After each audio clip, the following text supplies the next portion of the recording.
Hello. That sounded more like a dog. It did. It was like a wolf. But also now, this episode will be going out at the start of November. Hello.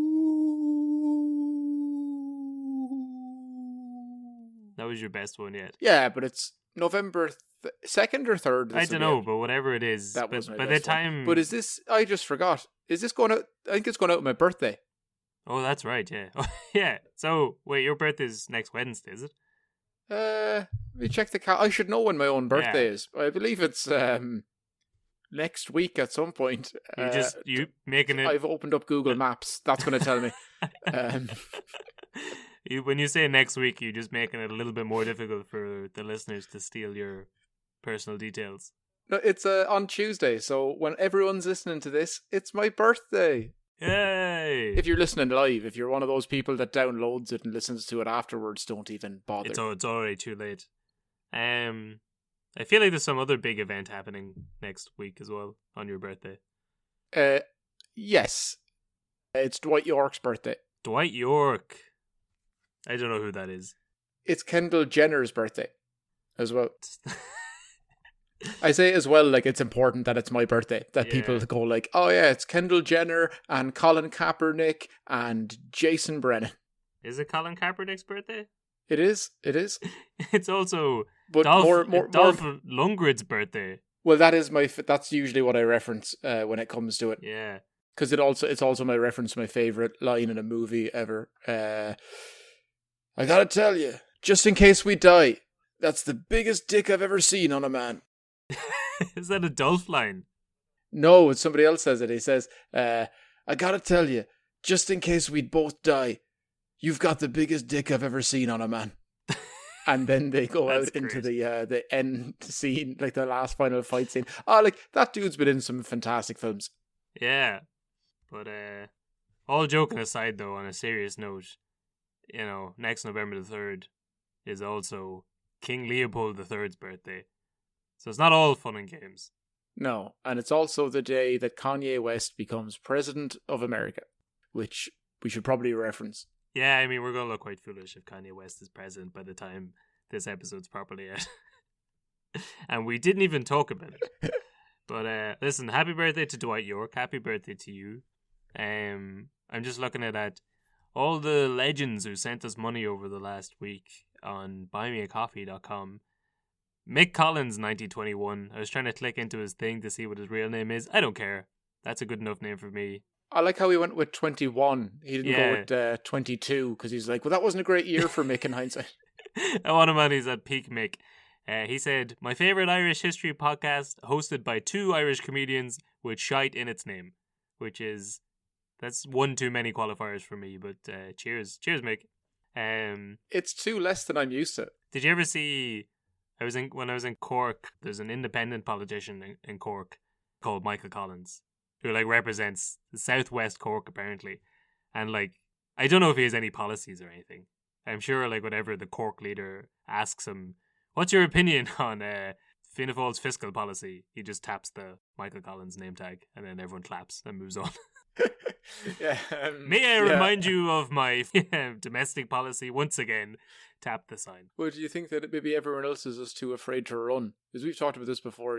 Teenagers, lads will be they'll draw IRA signs, swastika signs. They'll write down "gay" on wheelie bins for some reason. But what if it's Michael Collins and it's just a load of young lads around Cork going Michael Collins? So then all the other candidates see that and they're like, sure, there's no chance of running. This lad is fucking tagged in every single wall, all over every housing estate over here. He's ubiquitous, and also he likes Shite Talk History podcasts. So listen, he's good in our books. I would like to say a big thank you to Big Mick, to Michael Collins, because I think that's our number one review now for Shite Talk live events. Michael Collins, 5 stars. 5 stars from Michael Collins. If you too could give us 5 stars, we'd greatly appreciate it. I've noticed an uptick in the last 2 weeks of people messaging us saying that they've just found the podcast and they're going back and listening to everything, which is great. So obviously we're spreading out. The algorithms are working, which is good to see. There was another review I liked this week from a guy whose handle is Hummus Hominy Lupus, who said he very much enjoyed the podcast and that after years of researching the somewhat gruma history of Ireland, the dead baby and car bomb jokes are a breath of fresh air. So I think that'll be put right underneath the 5 stars from Michael Collins. What about the Irish Beavis and Butthead comment? I think that's the I other like one that to as go in well, there. actually, yeah. But I was going to say, just to let the listeners know, if anyone listened to the episode last week, they'll have if they listen to the intro, I should say. Well, if they skip the intro, they'll probably skip it this week as well. They're those type of people. We can see on the stats. We know. I really hope they do, and they think that like the haunting of Loftus Hall somehow affected Costello's inter-party government. But it affected our podcasting schedule because we had a lost episode. There is the Dead Sea Scrolls podcast of Shite Talk. Well, no, it's not. It is about the third episode of this inter-party government series. But my microphone was fecked, and then also I think we recorded it wrong as well. So we were kind of I think we can both take blame for that, Kevin, because I want to just give some to... Yeah, I mean, listen, I did nothing wrong, but I'll take some of the blame. Just like Michael Collins. But yeah, so we ended up recording a last minute, very, very quick episode there last week. But it's probably for the best that we didn't release the episode, even though it was with a lot of work it might have gone through. But Kev, I listened back to some of it, and did you? Have you heard? I didn't. I couldn't. I couldn't listen to it. Well, I was under the impression going into the podcast, because you had told me a few days in advance that we were going to be doing the Halloween special and that we were going to be having a load of cans for it. And then on the day you said, no, we're doing this third episode of the inter-party government. And I hadn't listened back to the last episode, and I was already half cut. And then by the time we recorded, I was fully cut. So I made some notes of what we were talking about. Yeah, in fact, that one was my fault. That one was, I told you, it was like the last day of school, and you showed up out of uniform with your new Game Boy games and a packet of sweets. And then I was like, just fucking put your tie on, Jason. We're here to talk about the mother and baby scandal. Yeah, because the only nugget I couldn't listen to the podcast. It was nearly incomprehensible because of the recording, and also because I was getting drunk. I had managed to go on a 3-minute rant about our lads at the bar talking to you when you go to order Guinness. Oh yeah, I made a joke about gold bullion. I read the entirety of Quint's USS Indianapolis speech from Jaws twice. Well, Kev was gone for a piss. Yeah, did that twice. Yeah, it was a long piss you were gone for. Yeah. You could hear a lot of cans cracking, and I said some nice things about Leo Varadkar. There you go. That was pretty much it. Was this sounds like a really great episode. I know it was actually like. Yeah, listening back to it, it wasn't the worst. Yeah. It was just the audio was kind of effect, and I wouldn't like to be held accountable for a lot of my opinions at the time. Like, I still hold them, I just don't let them out in the public all too often. I do remember I maintained that the Guinness double pour was made up by Arthur Guinness in order to encourage chatting to our lads at the bar. Yeah, and I think that's true. Yeah. I think that's 100%. That's the only thing that needed to be salvaged. And then we can try and save your readings of Quincy's monologues from Jaws. No, I think that's best if we never show that ever again. It was you really committed to it. You doubled down, and then you tried it again about half an hour later. It was very good. Okay, well, I think that's everything. Let's finish off this episode, and let's finish off this official season, because this is the last story we're going to do. Next week is our last episode of the season, and probably until like the New Year or Christmas. But it's the 50th episode, and we've just broken 100,000 downloads on Libsyn in the last couple of months. So that's we've taken off, and we're so happy with it. We're just going to have cans and chat to each other about some funny, weird stories. But if you have anything specific you'd like us to talk about, or small things and stuff, just get in contact. You can send us an email at shytalkhistory@gmail.com. Message us on Facebook or Instagram. I think we have a Twitter account that I don't think either of us have checked since we were set up, but it exists. Right, I think that's everything this week. Let's get into the last episode of the season / second last episode of the season. Gather around now, you're in for a story. Old tales of lore, all in search of a glory. The history and mystery of lads, lasses and all. Discoveries and voyages, the rise and the fall. Follow me now as we go back in time. Retrace the steps of Irish lineage to find. Joseph from Carlo and Kevin the dog. Guide you through the ways of shining. Since the formation of the Irish Free State in 1922, healthcare had been dealt with by the Minister for Local Government and Public Health, until the position of Minister for Health was created as a new job in 1946. Which seems pretty mad. That we only got a Minister for Health in 1946. That it was like lumped in with other jobs. Like that's a pretty big job. Yeah, it's too much, but I think it's like the current Minister for what's the word? There's like one. I think it's Minister for Communications, Climate Action, and Environment. Which is one job. That's too much. That's like being the Minister for Stamps and ending cancer. Like there's. You should just be focused on the stamps. They need top priority. Turns out it's all the licking stamps that gave you cancer. You've accidentally sold it. But the only connection between Minister for the Internet and Minister for like climate change were definitely just two things that no one cared about in the 90s and was stuck together under one job. There's no point wasting two offices on the internet and also the environment. That's a one-person job. It'd be like in 2007 being like, you know, two things we don't need to keep an eye on: the housing bubble and Facebook's ownership over all of our data. Yeah, let's just give that to one person. So in 1946, I guess they decided, you know what, someone should really look after this health thing. So Fianna Fáil's Dr. James Ryan became the first Minister for Health, and his department published a white paper in 1947 outlining the issues with the healthcare system and their plans for the future. So around the 1940s, the British were just working on the NHS, which was going to bring in free healthcare for the people. I think it started from around 1948. And because the British were doing it, that meant that the Irish could imagine it. I mean, the Irish were going to get it in about 5 to 10 years. Yeah, but some sort of watered down, messed up version. But that's what they were thinking of when they wrote up the white paper. The paper was followed shortly by the 1947 Health Act, which was an enabling act, which means that it gave the government the power to set up a scheme, but didn't actually provide the services. They'd need to be written up by regulations at some other point. The act was based on a pretty radical document written by Dr. James Deany, and it outlined a scheme to provide free healthcare for children up until the age of 16. Deany had called it the Mother and Child Service, thinking that no one could argue with something called the Mother and Child Service. Little did they know. It's pretty solid thinking. It's like naming something the Beat the Pedos law. I believe that's called QAnon. Yes, this is QAnon's entire modus operandi. Yeah, let's talk about pedophiles because everyone hates pedophiles. There you and go. Therefore, look, they're right. It's a great tactic.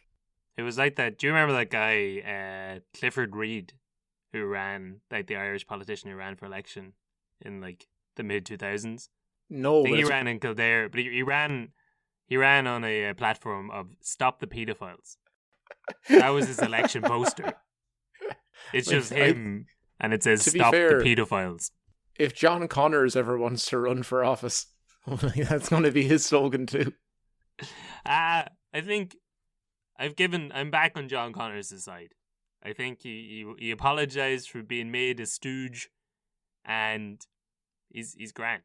He's seen the errors of his ways. He is grand, but I'm never going to not make a joke about that, because how someone can have their brain washed to the point of thinking that all of our politicians are fucking kids. Yeah, and to be like one of Ireland's most famous actors. Yes.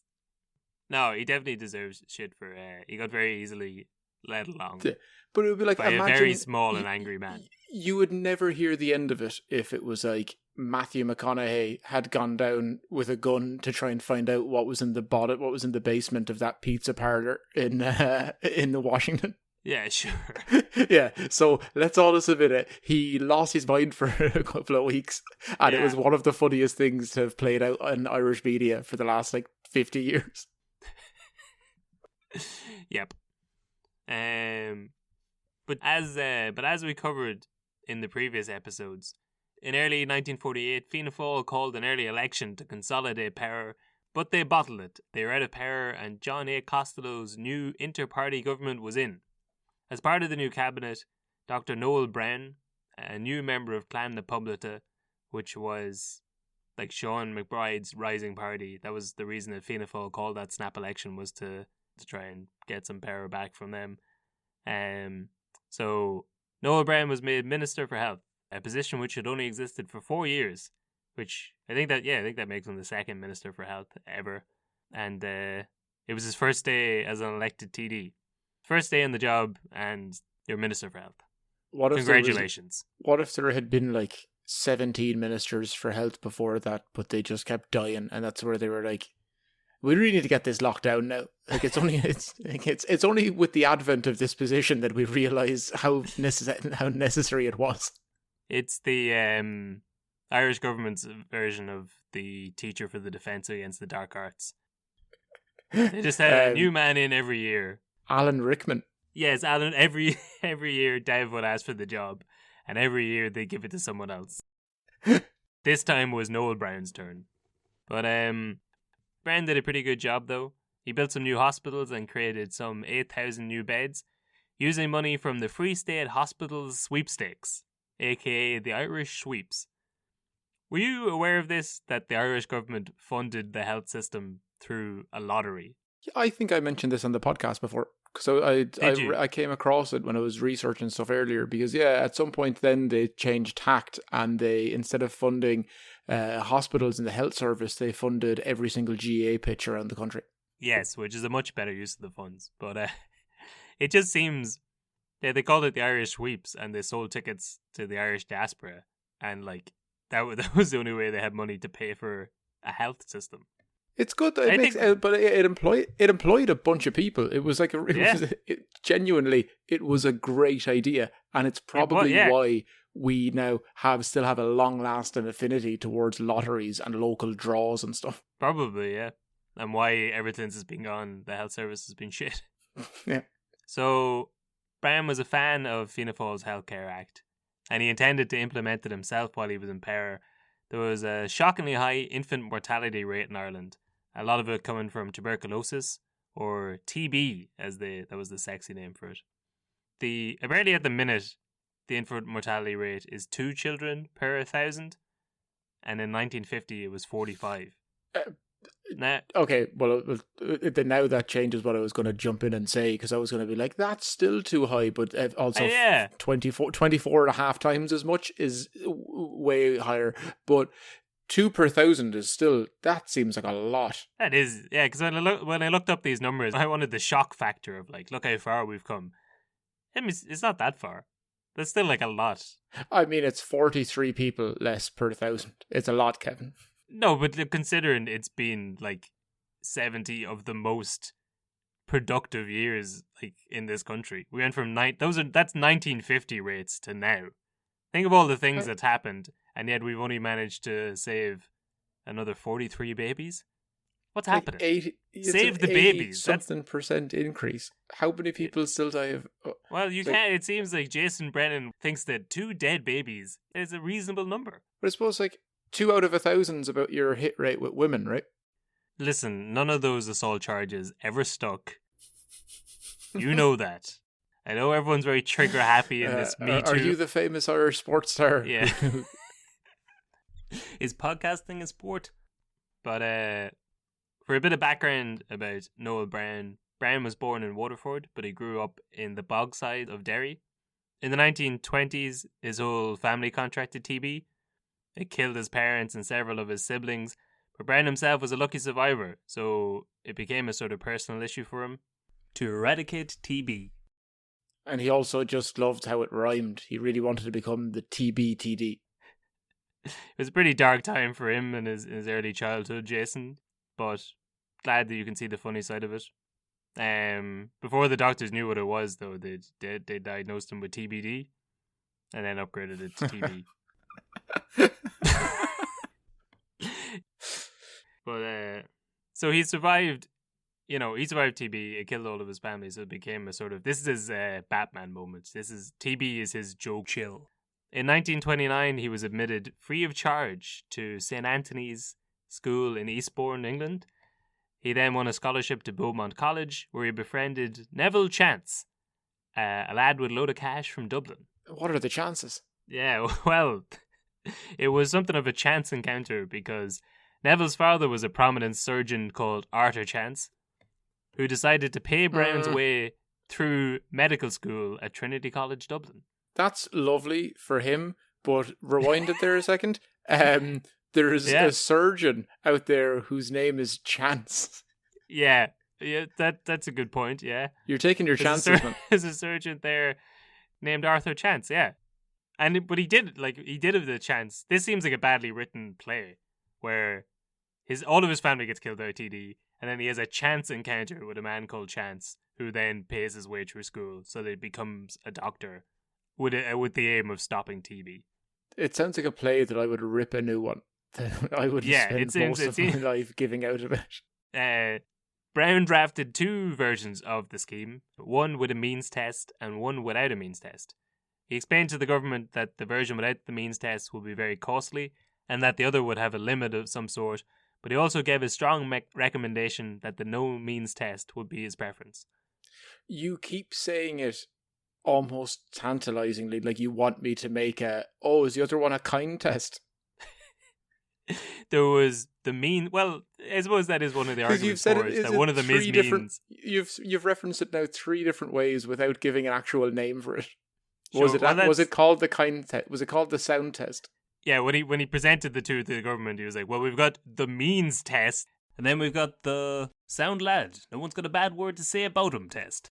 So the bill would cover all medical costs for things related to motherhood, so like all gynecology and the like, and also all medicals for children up until the age of 16, which included doctor bills and pharmaceutical bills. So it would cover everything.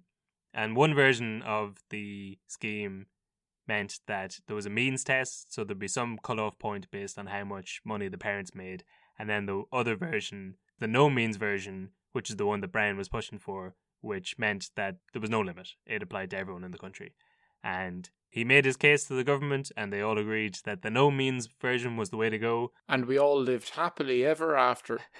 Well, everyone patted themselves on the back and said it was a job well done. So actually, yeah. So did you say last week that you'd done this for the leaving cert? Yes, I still have no recollection of most of it. Like I'll pop up with points here and there, but like you don't pay. Like now, if I was told, that at one point Ireland was incredibly forward thinking and progressive, and we were going to have free healthcare. If I heard that now, if I found out now that Ireland was this incredibly progressive, advanced country all the way back when, and we could have had free healthcare for all these years, I'd be like really annoyed. But when you're 16 or 17 and you hear about that, you're like, Noel Browne, what a boring name. What a boring name. I don't even care. So it's like Pokemon Blue is still relevant. That's the time period that we're at. Are you saying they just try and slip in as many atrocities as they can when you're too apathetic to care? Yes, basically. Like you learn everything about our history in those years, and you're like, oh, okay, and then no one ever really thinks about wait, who was in charge during all of this time, and why don't we hate them? Well, this is your second time learning it this week, I guess. But so Browne's health department formally submitted the new medical scheme to the Irish Medical Association in July of 1950. The association had originally opposed the bill in 1947. They were wary of the socialization of medicine. It was also opposed by the Minister for Defence in Costello's cabinet, Dr. Thomas F. O'Higgins, a Fine Gael man and a member of the Irish Medical Association. T.F. O'Higgins was against it, saying that 60 to 70% of ordinary doctors' income came from attendance on women and children. So there's a lot of money to be made off the old women and children. Yeah, but also they're doctors. They'll be okay. They will be like, hey, Well, should we have free education for everyone? And then someone turning around and saying, well, actually, most of the money made by billionaires actually comes from ripping off the education system. Like, it's like, who gives a shite? It's doctors. This sounds an awful lot like the socialization of medicine, Jason. Yeah, I'm up for it. I'm up for people swapping meds, people bringing them out to parties, having the crack. A very social medical system. Dr. Thomas F. O. Higgins wasn't on his own. A lot of the doctors disapproved. Some of them on principle, but it seems like most of them objected because they feared the loss of income. They talked a lot about becoming glorified civil servants. Wait, the ones who said on terms of principle, what was their principle? Because I can understand people being like, no, it's going to directly impact my money and my income and my life. So no. Yeah. Was the principle like, no, all the poor people should have to pay through the arm for everything all the time? Yeah, I guess that it was free to everybody. They talked a lot about worrying about becoming glorified civil servants, which, I don't know. Like, I think the idea is that they trained for years to become doctors and they didn't want to just become government bureaucrats, which they wouldn't be. No. They were still doctors for, like, the stuff that wasn't related to mother and healthcare. Yeah, and they wouldn't be bureaucrats. I mean, like, I've been on the welfare before. None of the people who dealt with my paperwork in any way were bureaucrats. They were all bureaucrats. Yeah. To tell you what, John was gorgeous. Yeah. Well, there was a lot of money to be made in childcare, but under the new scheme, the doctors would just get a flat fee, and patients would be able to visit as often as they wanted. So they'd be getting less money, and it would also increase the amount of visits they get. Because in fairness... because these selfish people would actually, when they get sick, go to get healthy. They would go to get a diagnosis instead of, like a good little servant, sit around, not be able to afford it, and then just die. Yes. I mean, I guess this is one of the things they objected to in principle. Because in theory, it's a good thing that anytime you're feeling a little sick, you can go to the health system. But our health system is pretty overworked and understaffed. So, and you know how it is, like anytime if someone gets like a case of the sniffles or scrapes a knee and then rushes into the hospital, they're more inclined to do that if it's free. Oh no, for sure. Which is I've dated people before who had like the medical card, and they would all be like, oh, I feel a little sick, I'm going to go down to the doctor. And you're like, why? Like, Lemsip and whiskey. And like, that's... Maybe I shouldn't promote drinking, but it's too late now, I've said it. Lemsip and whiskey. It takes the sting out of the taste of Lemsip. Yes. What I think it was last year, which now I guess seems ill-timed before COVID, but the government was running an ad campaign that was basically like, don't be at it. Don't... Wait a day. If you feel sick, just drink some flat 7-Up, sit at home. Don't be fucking coming near us until it's an actual emergency. I don't know, like, how do you balance that? I guess the one solution is just to have a healthcare system that's robust enough to be able to deal with people coming in when they're feeling sick. Yeah, make it up until 18, or once you're finished college or something like 22, and after that you're in the working world until you're like, say 60, 65. In that time, is it like what? Is it 600 quid a year to get like VHI or something? I'm speaking now from a person who's never paid for health insurance. I've never had it. I don't know. But like, I think you can get like private health insurance in Ireland for less than $1,000 a year versus the American system of $1,000 a month. So like, even if you get screwed in Ireland and you have to pay like private health insurance, it's less than like 7 or 8% of the equivalent of what Americans pay for. And then I don't think we shouldn't be using America as a benchmark for like a good healthcare system though. But I use them for a benchmark for everything. That's why I think Ireland's a great country, because we don't have to deal with like outward racism. We've got a free education system for the most part. There's no Mexicans. We deported them all from Carlo many years ago. But so the doctors' main points were they didn't want to become government servants. They thought it would lead to overcrowding of services. They didn't want to get paid less, is the main one. So themselves and Browne are going back and forth about that from July of 1951. In October, Browne finds out that the church also has some reservations about the scheme. I think it's on the 10th or 11th of October. Browne is summoned by Archbishop of Dublin, John Charles McQuaid. But Kevin... He summons him to McQuaid's house, referred to as the Palace. Oh, damn, that's too many things at once. The Palace is a phenomenal name. That sounds like like a religious bingo hall or snooker hall. I do like that. But I've seen photos of it, and it contains both of those things. But tell me this: did the church have reservations about the scheme because of the benefit of the country, or was it? Would it have been some way related to keeping a hold of power and control over the Irish people? That'd be pretty on the money, Jason. Well, so at the time, the Catholic Church effectively controlled the health service in the country because they owned all the hospitals, and McQuaid himself was on the board of a few of the Dublin hospitals, which meant that he had sway over appointments of medical professionals, but also like a lot of the, I don't know what you call it, like non-medical staff in the hospitals. I suppose even non-doctor staff in the hospitals would have been religious people. Like a lot of nuns would have done the admin and such. So they had control of the hospitals at that level as well. Wait, what? Oh no, you're right. Actually, now I think about it, like our sisters of whatever. Like that's all the hospitals are based in religious organizations, which is why it's so difficult to set. Like you can have a separation of church and state, but then when like all the schools as well, a lot of the schools in the country are based on ground that the church owns. Oh yeah, like my school was St. Lazarian's National School. It was, and I went to every school actually until I got to. I went to a De La Salle for Jesus, so Father Paddy. We had the youngest priest in Ireland, I believe, at the time. He used to write a weekly column for the Irish Independent, and when we did Joseph and the Amazing Technicolor Dreamcoat, he played Elvis. In fairness, he did a great Elvis. He did. He was a great man for the show tunes.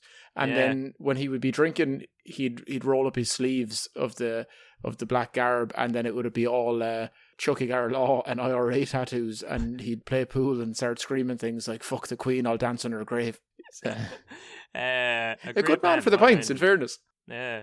I saw him the year after Joseph and the Technicolor Dreamcoat when you all did Sound of Music.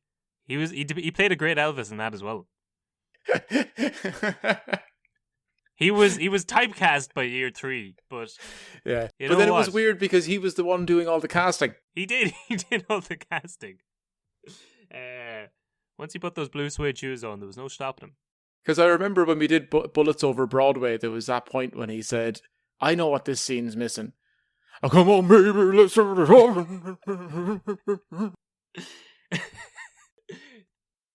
But well, you're right. Yes. So the church had a lot of power in the hospitals of the country. But before we go past McQuaid's house, it was referred to as the Palace. It's Killiney Mansion, which is like a manor estate in Killiney in Dublin. There's pictures of it for when it was up for sale in like the early I think he lived there for like 30 years, but there's pictures of it for when it was up for sale in the early 2000s. It is a palace. It's crazy. So in the year 2000, it was rented out for £16,000 a month, which I think made it the most expensive rental accommodation in the country. It's the guts of 200 grand a year. 200 grand sterling. That's real money. Wait, sterling or in punts? Irish punts, sorry. But then that's not sterling, Kevin. No, but it's the same squiggly character at the front. But 16 grand a month rental 20 years ago. That's big money. A suitable place for like a man of the cloth. Would you get your own apartment in Dublin for 16 grand a month now? If it was made out of Lego, perhaps. I was always more of a Duplo man. Yeah, a Duplo X. No, because selling some very nice Duplo X's out in the far Killiney region. But so they can go and look at pictures of this online. It's a huge place, definitely like a suitable accommodation for a humble man of the cloth, a humble servant of our Lord. So McQuaid drags Browne into this place and tells him that the Catholic Church are against the scheme on moral principles. So it turns out that the Catholic Church had also been against the original scheme when Fianna Fáil had put it forward. They thought it gave the state too much power, but this hadn't been made public, so I think it was communicated to Fianna Fáil in private. Either way, Browne didn't know about it at the time, but McQuaid showed a letter to Browne that he intended to send to the government. The letter, which had been written by a Dr. James Staunton, said, "The bishops feel bound by their office to consider whether the proposals are in accordance with Catholic moral teaching, and doctors trained in institutions in which we have no confidence may be appointed as medical officers and may give gynecological care, not in accordance with Catholic principles." That seems like a lot of big words to say. If we don't have control of the healthcare system, there's going to be lads saying, wrap this around your knob to stop having kids. Exactly. Yeah, that was their big fear. I think that was a long way of saying there could be men that look at vaginas in a way that is different than how the Catholic Church would look at them. Because these men would be looking at vaginas of age. Yeah, exactly.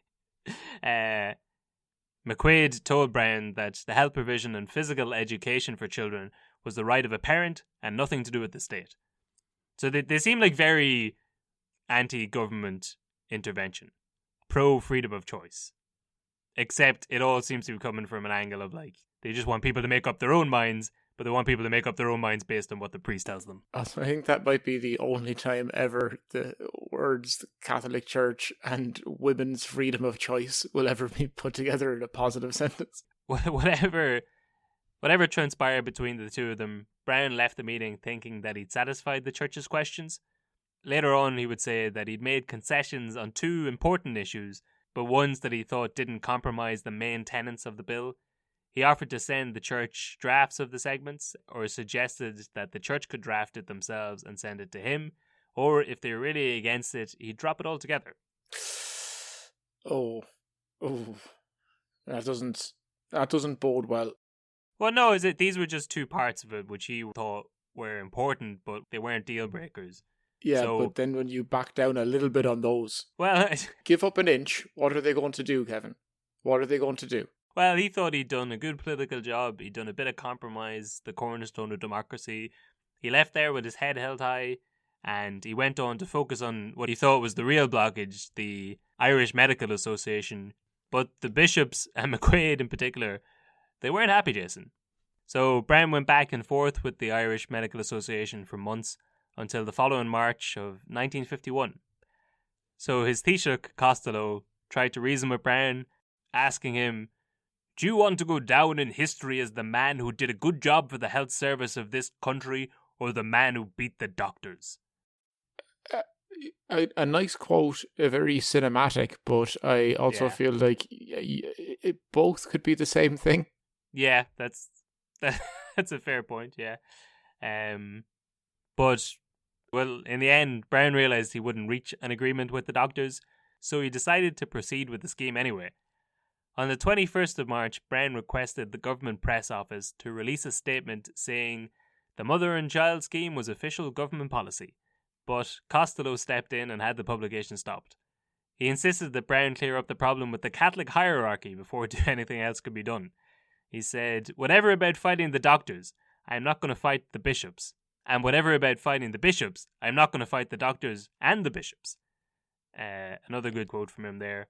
That would have been a good cinematic moment, because I'm picturing Browne lifting up the telephone and telling the press, "Good news, everybody, the mother and baby scheme," and then Costello puts his finger on the ringer and disconnects the line. And it's at that point that Browne figures out that his meeting with the church that he'd had 4 months ago didn't go as well as he thought it had. Oh, did he do a very close cut right up to his eyes, but in anamorphic styles, 2-3-1, where it's super wide and western and epic, and you can see his eyes, and he's like, "Oh God, I'm in for it now. I've got an enemy. I thought they were cool. They've turned. They've flip-flopped. Aaron Sorkin's written this. Let's turn a corner as we're speaking." Yeah, everyone's walking down lengthy corridors and speaking much more eloquently than anyone could in real life. Aaron Sorkin needs to realise that people in the real world say, sometimes. So, in that last quote, Costello refers to them as the Catholic hierarchy, which is, they refer to themselves as the Catholic hierarchy a lot, or just the hierarchy, which is a great name for a nemesis. It is. That sounds like a collective evil from a John Grisham novel. Yes, or from a lot of like early 2000s TV shows. I believe like Prison Break had the company. I think most of those are based on John Grisham novels. Probably, yeah. They're all like vaguely like, evil sounding. The Corporation. Yeah, the 90s was all Stephen King horror, and the 2000s were all law and business-based thrillers by John Grisham. So it was only at this stage that Browne realised that the hierarchy opposed his scheme. McQuaid had told him that he was objecting to the scheme, saying that it was against Catholic moral teachings, but Browne wasn't sure which teachings it was against or like what the issue was. And apparently it says it in the Bible. It says John 3:19. We must do all in our power to keep a stranglehold over the running of the governmental operations of Ireland. Yeah, I think it's definitely in there somewhere. But apparently Browne got the tap from a guy called Monsignor Patrick Francis Cremin, and he told him that the bishops were worried. It's a good name. It's so good. A 4-name name, but there's no hyphens. I'm taking it. No, God, no. He's a Monsignor. He has no time for hyphens. So say it again. It's Monsignor Patrick Francis Cremin. Cremin. Yes, like the Kremlin. But not like that at all.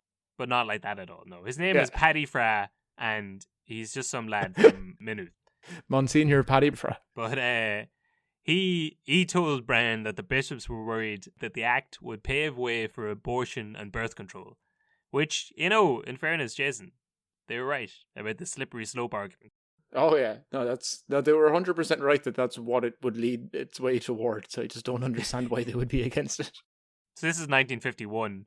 Birth control was legalized in 1978, and by legalized I mean you could get it if you had a note from your doctor, and abortion was right around the corner, legalized in Ireland in 2018. But although I suppose they were right. Who knows how quickly these things could have happened if they had have let this one thing go. Because as you kind of talked about earlier, one of the main reasons they objected was the antenatal practices. They knew that they meant that loose doctors would be in advising women, telling them maybe don't have a fifth child, maybe put your dick in this bag so that you don't have to have 20 children. All very good options. Maybe don't ruin your entire life and body. Just maybe the 7 or 8 kids was enough. You don't need to hit the decade. This isn't a rosary, it's a family. Another main point of their objection was the means test aspect. The scheme was supposed to be free for all, regardless of the parents' income, but they saw this as an overreach of the state's power. Browne reckoned that this was the main thing that stopped the scheme, but for him it was also one of the core tenets of the scheme. He said in a later interview that he didn't want to discriminate between people. He didn't want there to be different levels of healthcare. He said in his eyes, there's no sick rich and sick poor, there's just sick people. And everyone should get the same level of healthcare. A forward-thinking man, and one of the few people on the podcast I'd rarely agree with. Well, he was basing this on the fact that he'd briefly worked for the NHS, and he'd seen there that like means testing was very clumsy from an administration point of view. It was pretty inaccurate, and it cost a lot of money to do it, in terms of like setting up cards and figuring out who's eligible for the scheme and not. People who didn't want to pay it would find a way not to pay it. If people were above the means test and were wealthy enough, they would just find a way not to do it if they wanted to. Do you mean like how the country runs today? Yes, exactly, yes. But the big thing was, when he was a doctor there, he witnessed that if there was 2 schemes, one free and then one paid for, it would just create 2 levels of healthcare, where the money-funded one would suck in all the good doctors by paying them higher wages, and then the free one would be left with a substandard healthcare. Thank God we didn't end up doing that. What a mess it would have been. But I guess, when you first hear there's free healthcare for everybody, regardless of how much money the parents make, you do instinctively think, that doesn't make any sense. Why should people who can afford it get free healthcare? But that's a very good argument as to why it should be. Because it would obviously automatically create a 2-tier system. Also, there's not that many rich people in Ireland to be concerned about that either. That you're like, but what about all these billionaires who are going to be taking the free healthcare? It's like, No, Yeah. that doesn't really exist here too much. No. It's mainly like 98% of the people getting it will be in need of it. Absolutely. His life story as well is that like he got government aid to go to get an education, and because of that, he got into work at eradicating TD in the country. TB. Or He wasn't trying to get rid of TB. all of our politicians. You've gotten that wrong. He was trying to bring in socialized medicine, and then he wanted to get rid of the government. But so from his point of view, he was like an example of what a mildly socialist country could produce. And that on that note, I'd like to point out that I haven't made one shit joke regarding his name yet. Like, that's the level of respect you have for this man. Yeah. So there was also an argument about the indignity of the means test system, but the church responded at the time, "It would not be sound social policy to impose a state medical service on the whole country on the pretext of relieving the necessitous 10% from the so-called indignity of the means test. There would have been way more than 10% of people struggling in 1950s Ireland." Yeah, I'm going to guess 90% of people in Ireland would have been in dire need of, or just would have, not, yes, if not dire need, would have been incredibly appreciative of some financial help in support if you of health. consider of like the size of average families then, and 17 boys and women. That's 34 kids per family. How many children were dying, how little money they had. And also, I also like the language of forcing a medical system onto people. Yeah, that is an odd choice. It's weird verbiage to be like, I'm going to force free education onto you. You're going to have to be inundated with 100% free medical care.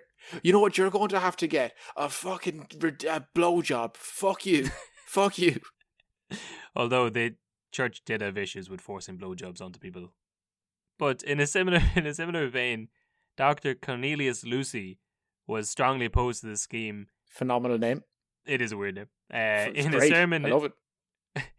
In a sermon in 1951, he asked the question from the pulpit, "What demand was there from the public for a free-for-all mother and child health service until the scheme was suggested and proposed and pushed by propaganda paid for out of public funds by the department itself?"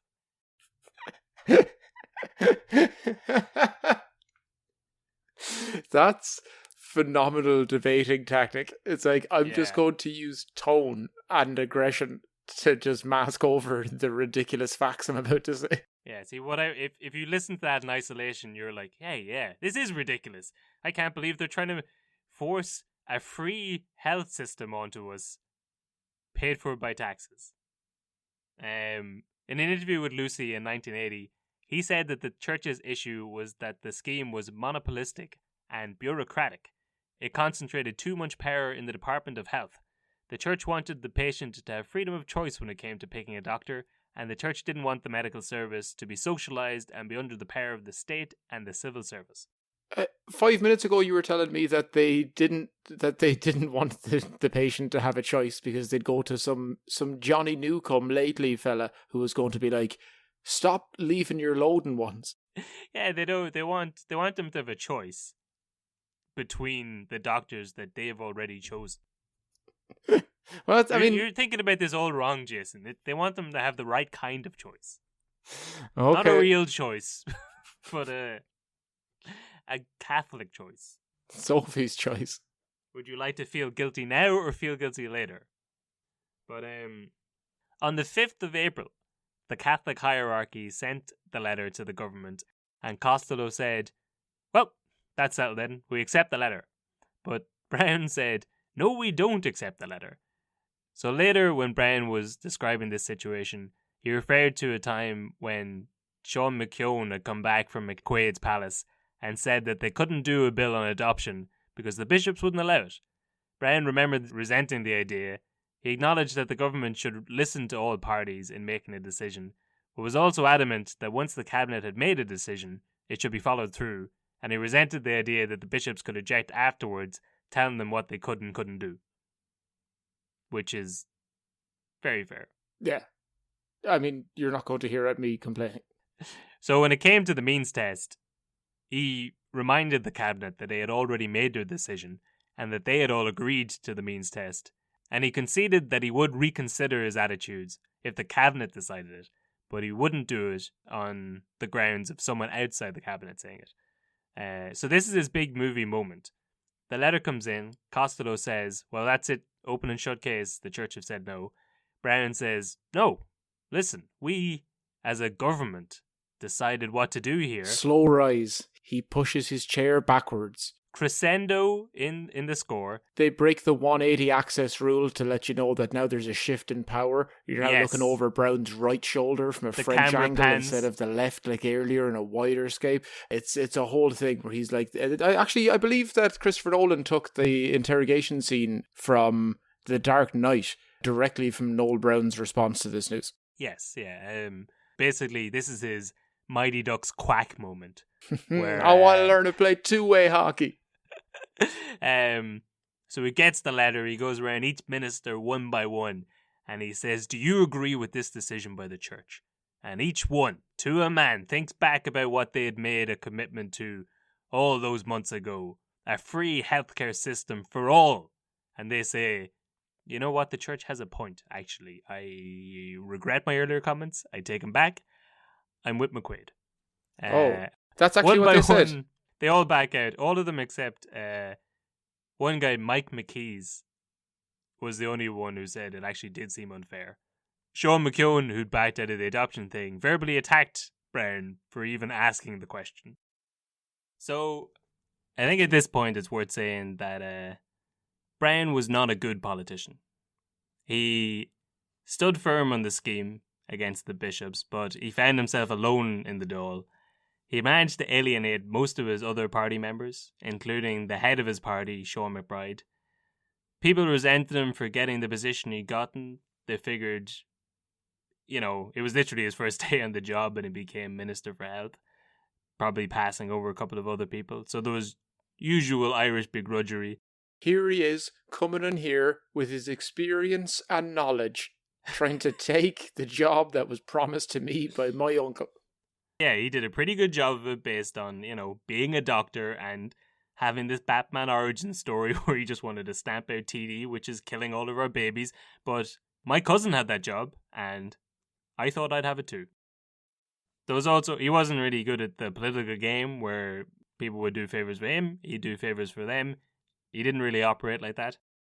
Later on in an interview, Sean McBride said that he was totally in favour of a free medical service for everybody, if we could afford them, but he felt more strongly about providing the services for the underprivileged.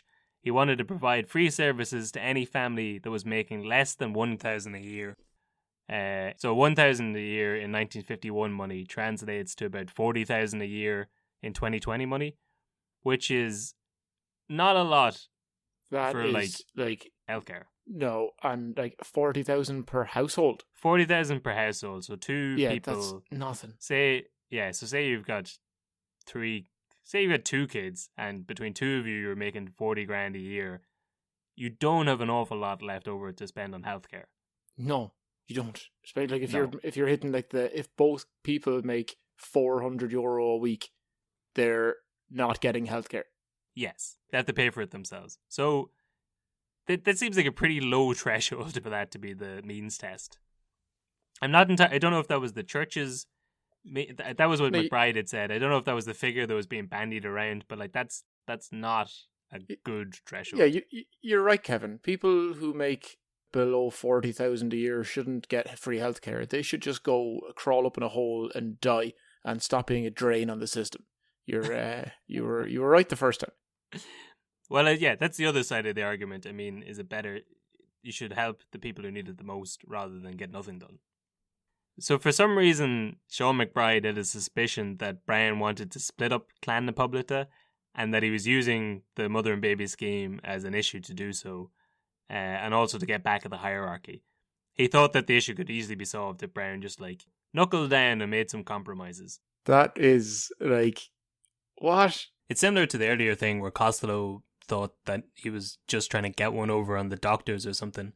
People seem to keep thinking that he's doing this for some reason other than just getting a good healthcare system for the country. which is his job as Minister for Health. I know what you're saying. I get it. You want a raise. You're looking for cash in the paw, brown envelope, go sit back down, here's 10 grand. No, I want the betterment of the entire country. I see what you're saying. Here's a woman to marry.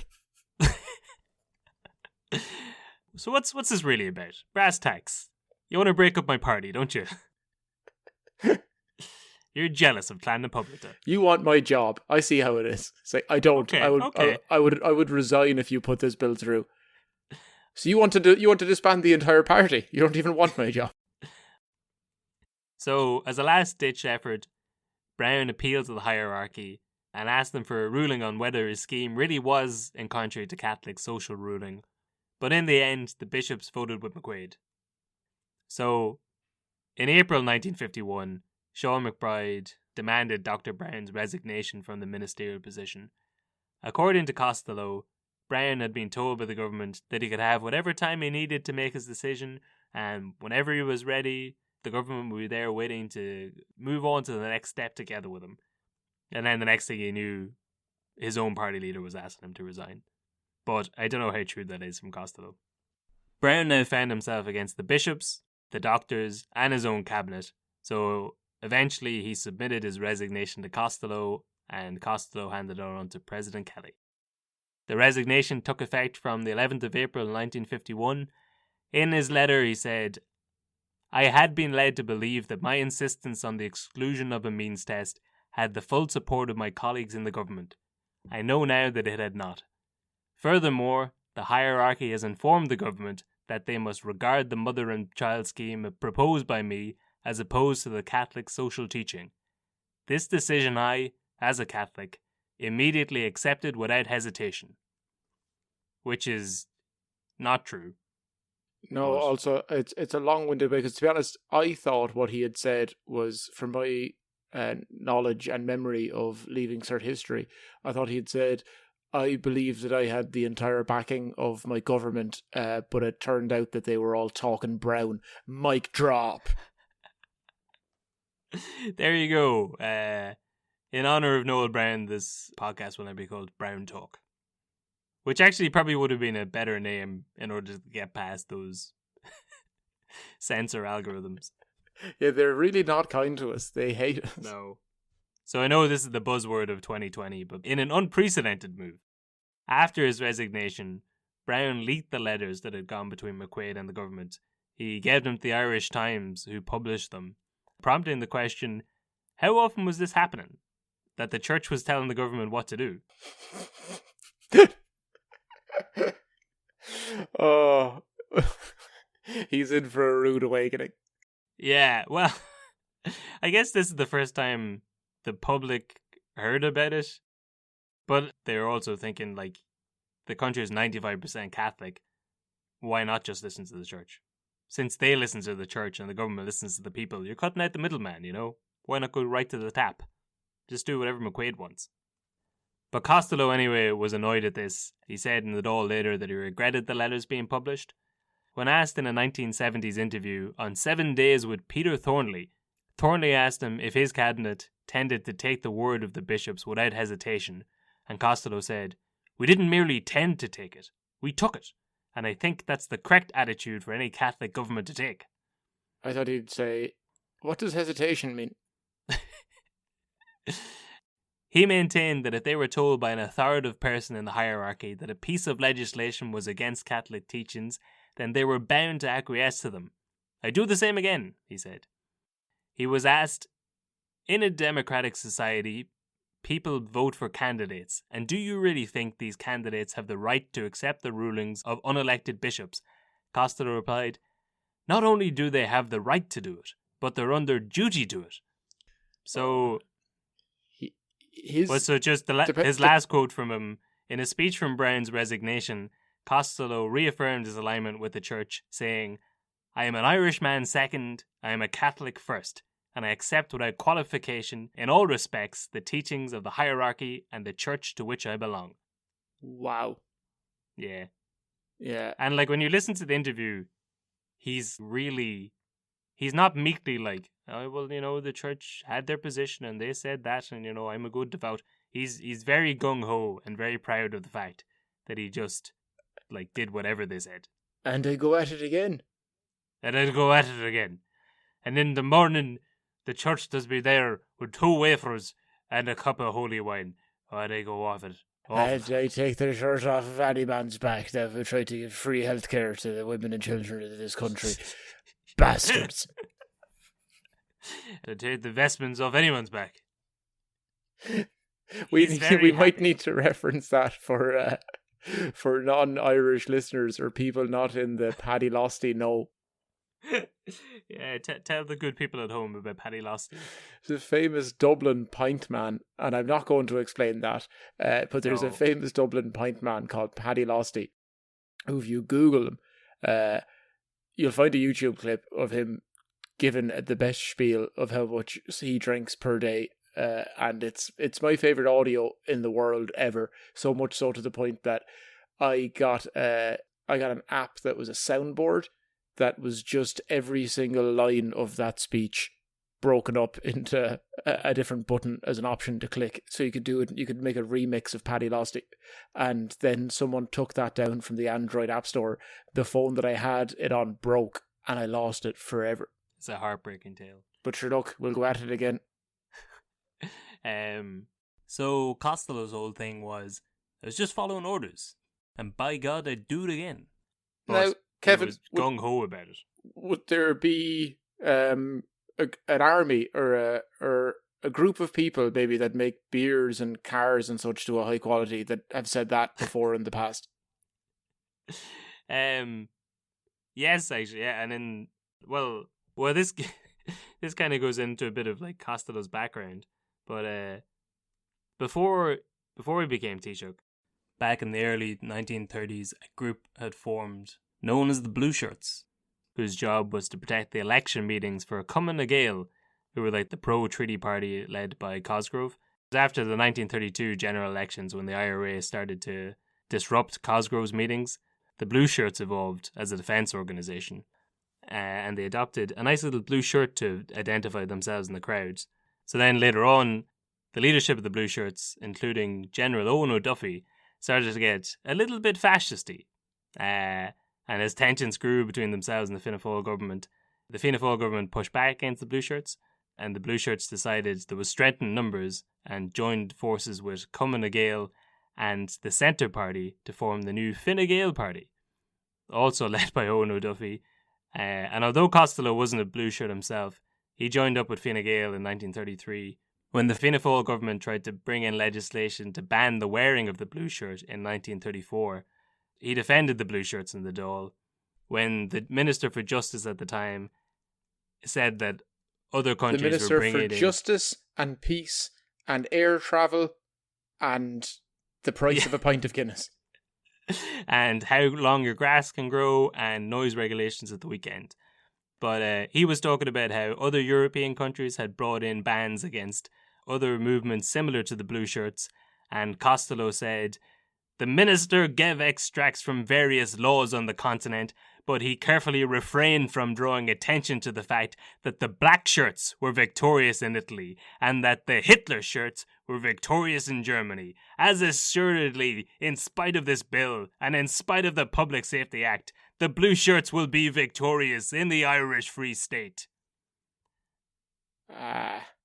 Yeah. Now, in later years, he would defend the speech, saying that 1934 Hitler and 1934 Mussolini weren't all that bad. I was reading it from posts on Facebook and they weren't a fair representation of actual news. I'm sorry, I didn't mean to go to that rally. The algorithms caught hold of me. I just kept getting sent weird WhatsApp memes of this Hitler fellow. I just thought he was funny. I liked how he was a straight shooter. He would talk openly. He wasn't your regular politician. That's what we wanted. We just wanted a change. So there he was going to bat for the Blue Shirts.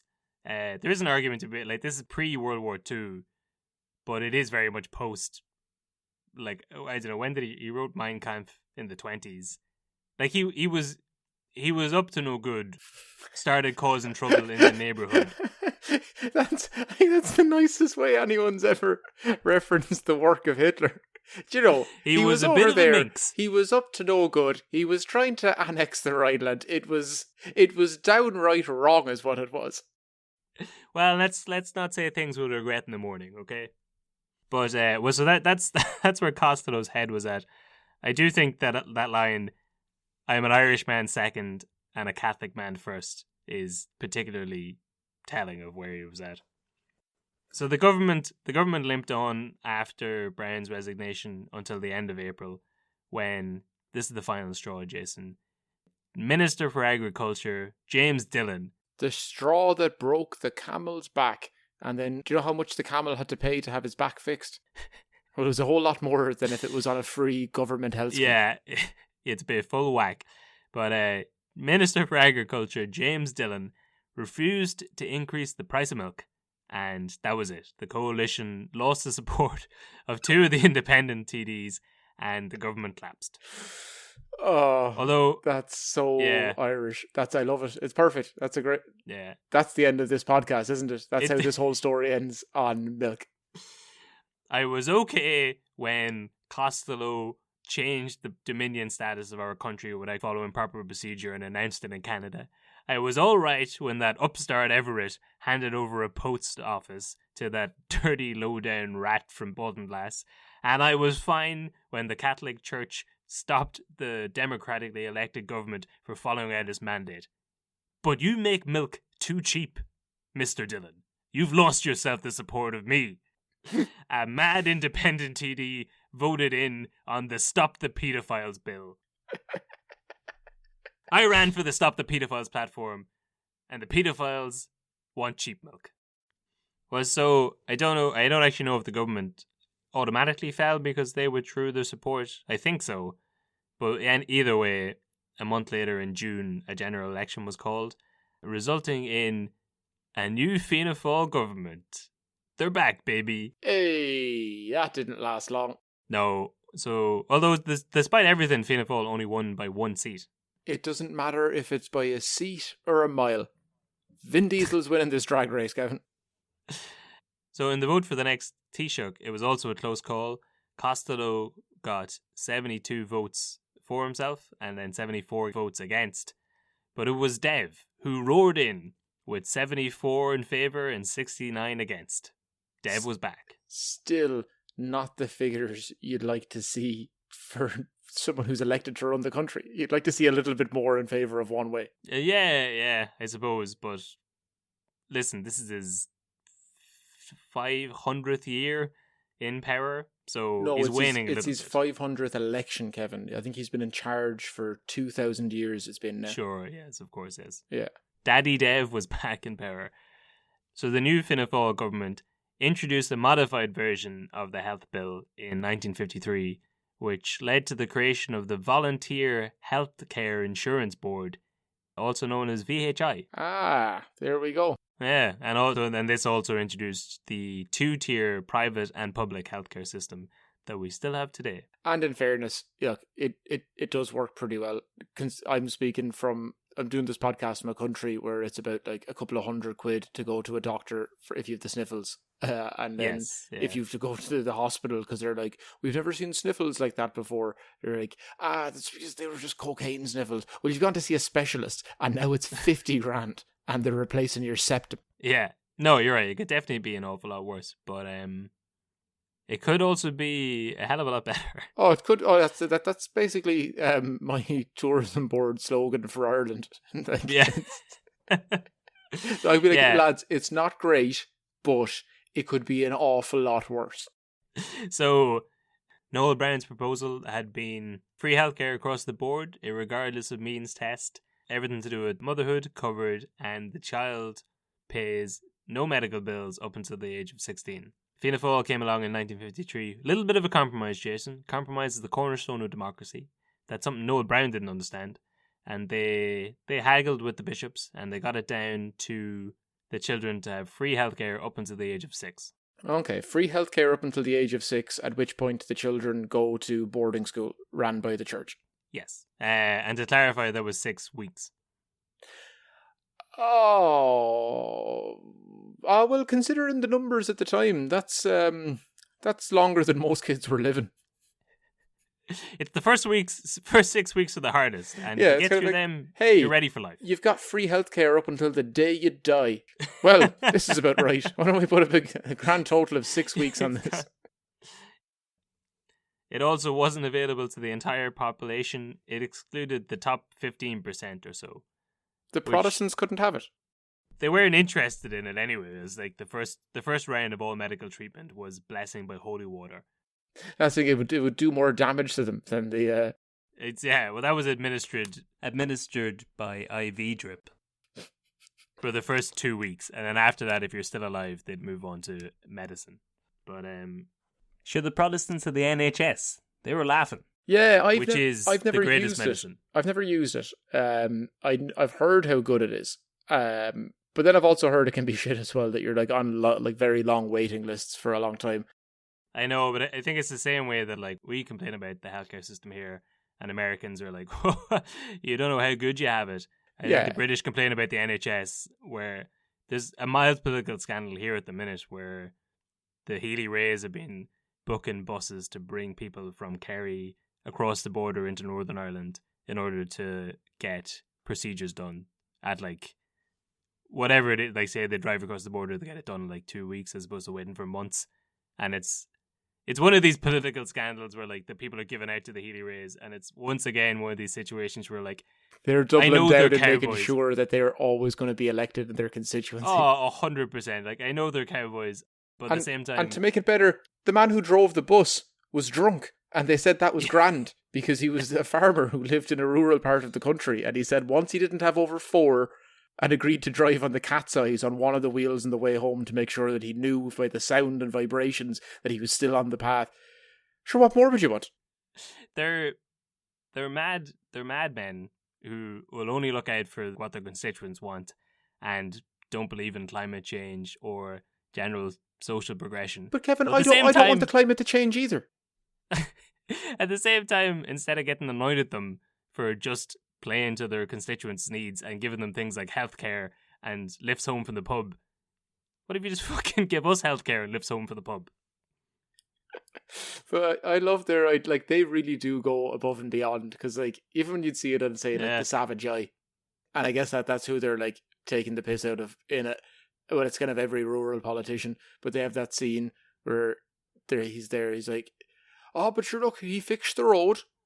And then the son's like, yeah, but look at all these problems. Like, no, he fixed the road. The Healy Rays aren't fixing the road. I assume they have hovercrafts down there, and then they're like they're personally hiring buses to drive people to the north for operations.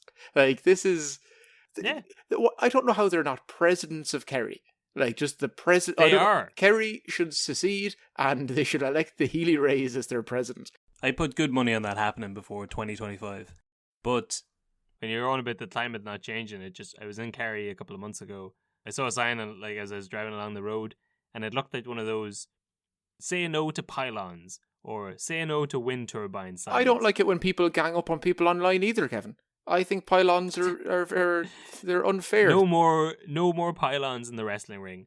But then when I got up close to it, I saw it said "say no to solar panels." I've never heard anyone like disagree with solar panels. I heard Kanye West disagree with him on the Rogan podcast there this week. On what basis? He said they look gaudy. But you can't see them. You'll see them. If you go, but these are like in a field in Kerry. You can't see them unless you're looking over the hedge specifically for them.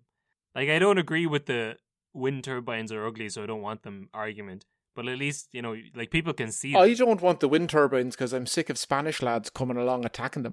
Yep. I don't want solar panels in Kerry.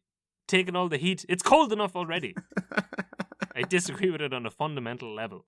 So it was excluded from the top 15% of people.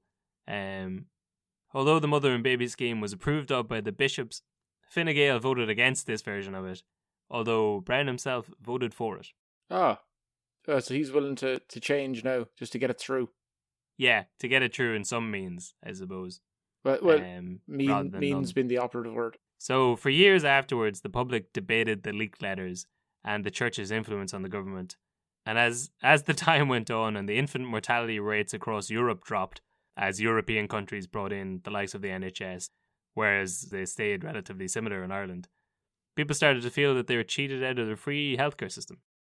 But sure, as your man said, if people hadn't have came up with the idea and funded its publication into promotional materials and explained to you that it was necessary and it would have created equality for everybody, would you have even wanted it? I blame the rest of Europe. If they hadn't gone around eradicating diseases and saving babies, we wouldn't have looked so bad. So the Ulster Unionists used this as an example of how the Irish government was in the pocket of the church and that rule from Dublin would be de facto rule from the Vatican. The old home rule is Rome rule. So the Ulster Unionists published a pamphlet about it and used this as propaganda for literal decades. I think well into the 70s and 80s they were still talking about this event. Ian Paisley himself used it apparently. But, based on the quotes that I'd given you from Costello earlier on, that's fair enough. Like, that was exactly what was happening. Oh yeah, I remember when we were studying that in secondary school, it was like, they're just saying this, it's a catchy line, and they just don't want us to have our own power, so they're using the church as a reason to, oh no, they were so right. Like, that was... It's like, if they were going to hand over the running of the country to the Irish, the church were behind them, kind of like how the US are about to hand over running of the country to Joe Biden, while Kamala Harris is behind his back, just waiting. Yeah.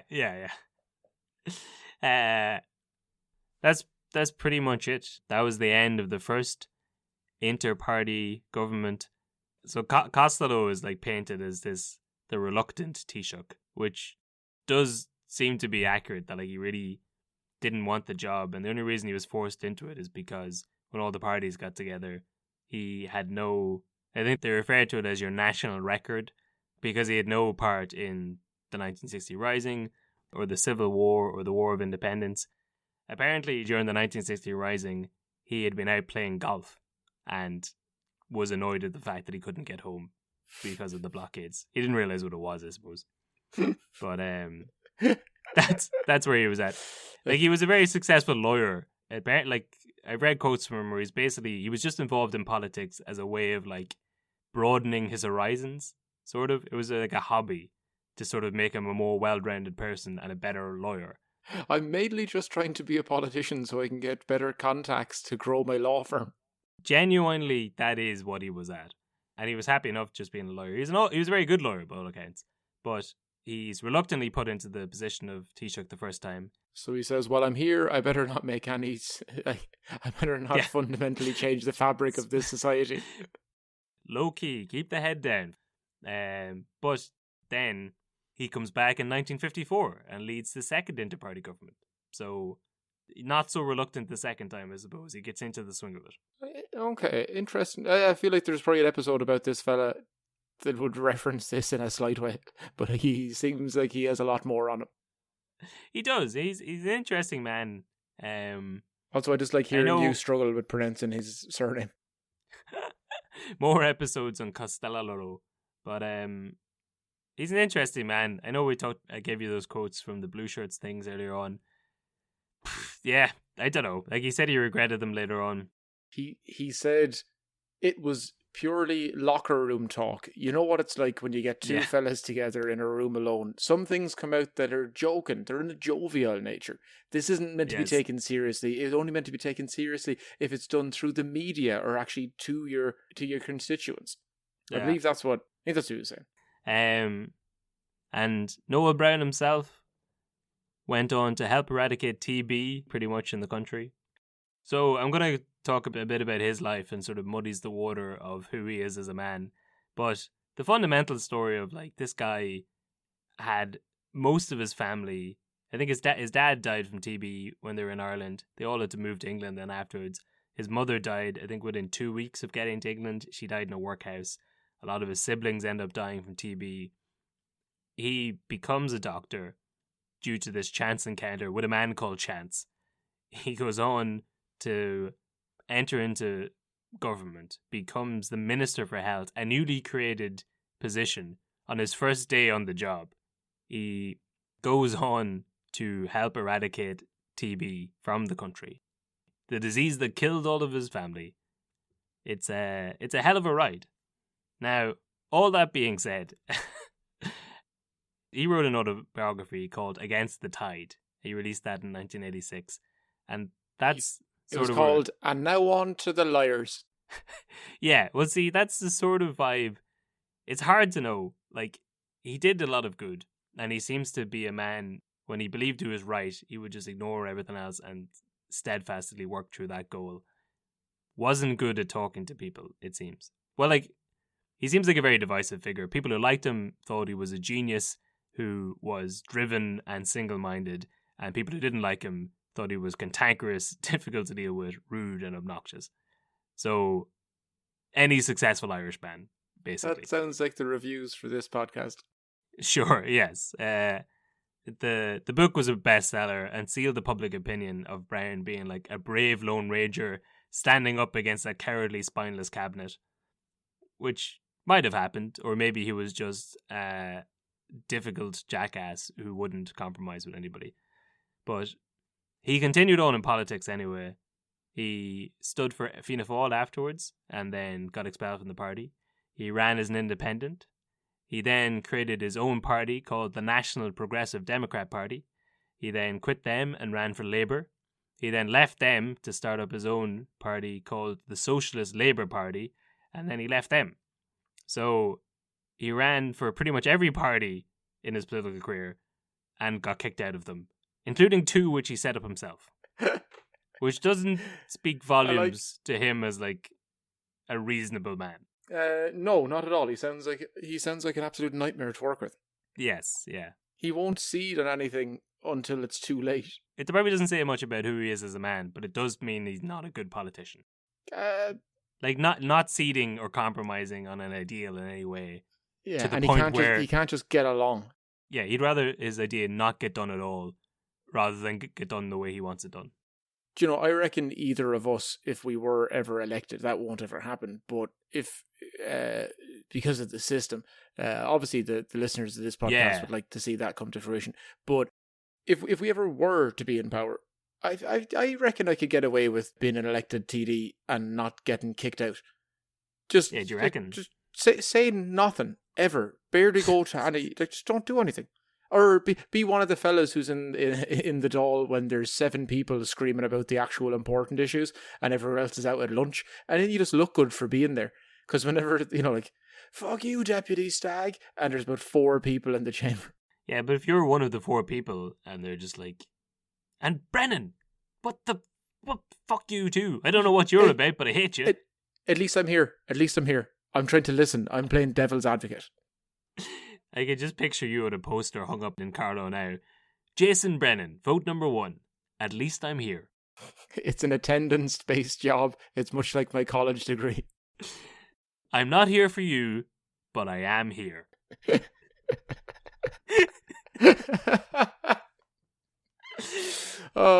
I think on that we're done. Well, we'll just wrap it up here. But so in 1990, a young Labour Party member called Michael D. Higgins approached Browne about running for President of Ireland. Labour Party leader Dick Spring was horrified at the idea because of Browne's political track record, but also because they decided to run Mary Robinson already. So as you know, Jason, from your Irish history skills and also having lived through it, Mary Robinson won the nomination from the Labour Party and then went on to become the first female President of Ireland. No, I think she went on a debate hosted by Miriam O'Callaghan on RTE, and then a bunch of lies had been said. They weren't vetted by the producers of the show, and it cost her the election. Was that not her? No, sorry. That's how Michael D got elected. That's what it was. Sorry. Yes. So this was another thing that kind of made me think twice about him. He was very critical about Mary Robinson then after this. And it's hard to see it as anything else other than the fact that he didn't get the nomination. Because, again, he was very difficult to work with. It's been a slippery slope. First we started letting them run post offices, and now they're taking my job as the President of Ireland. He should have nipped it in the bud when he had the chance. But in the 2010 RTE poll, Noel Browne was voted the 6th greatest Irish person ever born. Ah, there we go. Mary Robinson was voted number 4. Oh, Yeah, so they made a good call. They made a good call. Yeah. Imagine if they had elected him, and then years later, Mary was still number 4. Sure, yeah. It would have looked pretty foolish. Well, luckily, he was dead at that time, so he didn't get to see it. Who was number 1 on that list? I think number 2 was Michael Collins. Oh, I think number 1 was John Hume, actually. Who Did you hear that? Recently died. Did you hear that, Michael Collins, fan and listener of Shite Talk History? There you go. Number 2. But I did notice that number 7 on that list, one behind Noel Browne, was Stephen Gately from Boyzone. Yeah. Now, and I'm not throwing any shade on Stephen Gately, but I'll throw shade. Is this because he died? Yes, exactly. He died the year. I noticed he did die like a couple of months before this book. And the list was made by a priest who was giving his sermon at his funeral. He loves playing GAA. He was great crack down the pub with all of his friends, and he was the 7th best Irishman to have ever lived. Actually, I can pretty much. So John Hume number 1, Michael Collins number 2. Can't remember 3rd. Mary Harney was number 4. Bono was number 5. Mary Robinson was number 4. Mary Harney was not number 4. Sorry, yes, Mary Robinson. Mary Harney was a solid number 9. Mary Robinson number 4. Bono number 5. Noel Browne number 6. Stephen Gately number 7. And a joint 8th greatest Irish person, Shite Talk History Media. It was a roundabout way of saying that in 2010 we were voted the joint 8th best people in the history of Ireland. No, my gasp was because that even as part of a joke, you thought that we would be on a level playing field. Obviously, it's me, then Mary Harney, then you. Yourself, Mary Harney, then Mick Wallace, then Brendan Kilkenny, and then myself. Then Brendan O'Connor, and then yourself. No, Brendan Kilkenny, the dude who used to go to, that's his name, isn't it? The guy who used to go on like Eurostar and Ireland's Got Talent and every single talent show. He had like long peroxide blonde hair, who would wear crazy suits, and he became famous just by going on those shows and getting like rejected immediately. Well, whoever he is, he's doing better than both of us. But so that's it. That's the end of the first inter-party government. I don't want to I'm going to call it a saga. It is a saga. Or the fall of the 13th Dáil. I think that's what we settled on.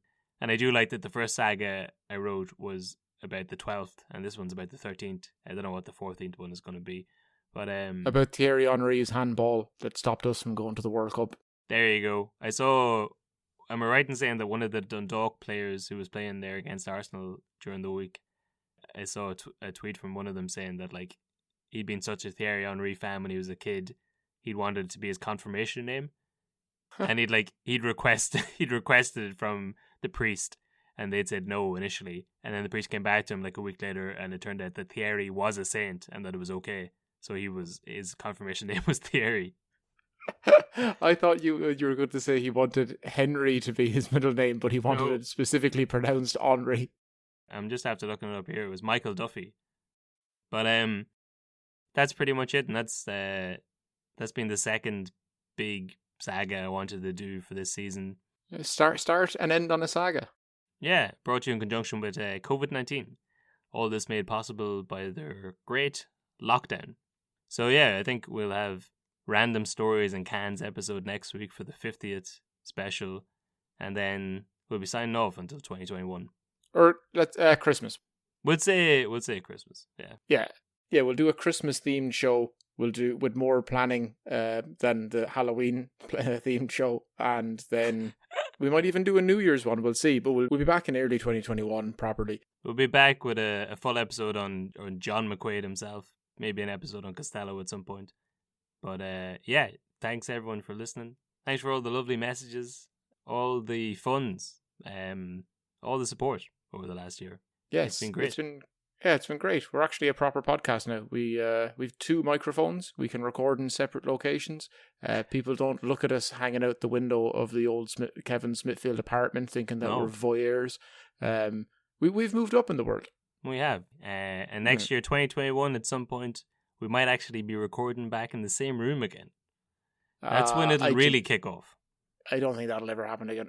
I No, think we're I done don't with know. that. Yeah. Yeah. Now that I've tasted the fruits of not having to sit in the same location as you, I cannot see that ever changing now. Much like many workers who just realised the joys of working from home and not having to sit beside their colleagues anymore, you too have figured out that there's no reason for us to be in the same room. We can always record in different time zones. Okay, so that's okay. Well, then we'll see you all next week for the end of the season, end of the year, kind of whatever show. I was going to say showdown, like it's going to be a competitive thing. I'm coming. Only for you, one Kevin. of us will survive. Oh, we're going to do a lot of Highlander quotes again. There can be only one.